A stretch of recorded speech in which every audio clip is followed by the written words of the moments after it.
7. Zaburi 37 mstari wake wa 7. Biblia inasema hivi, Zaburi 37 mstari wake wa 7. Maandiko yanasema hivi, 37:7. Ukae kimya mbele za Bwana, nawe umngojee kwa saburi.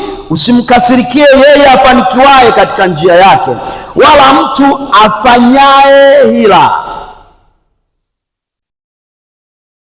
Andiko linasema ukae kimya mbele za Bwana, tena utulie mbele za Bwana. Katika nyakati ambazo kunaibuka sintofahamu, kunaibuka mazingira ambayo huyaelewi, hali ambazo zinatesa akili, katika mazingira hayo Biblia inasema ukae kimya mbele za Bwana, tena wache hasira. Biblia inasema usimkasirikie yeye afanikiwaye kwa njia zake. Huo ni wakati wa kutulia sana mbele za Bwana.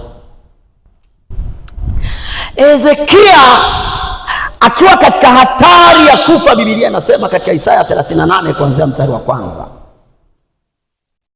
akiwa katika state ya kifo, hali ya mauti, analetewa ujumbe na kuhani nabii Isaya, anamwambia utakufa na utapona.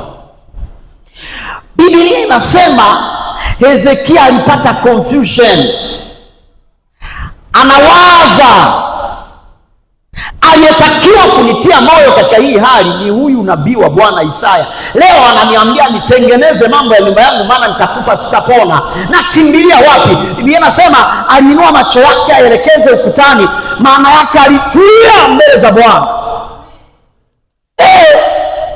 Akatulia mbele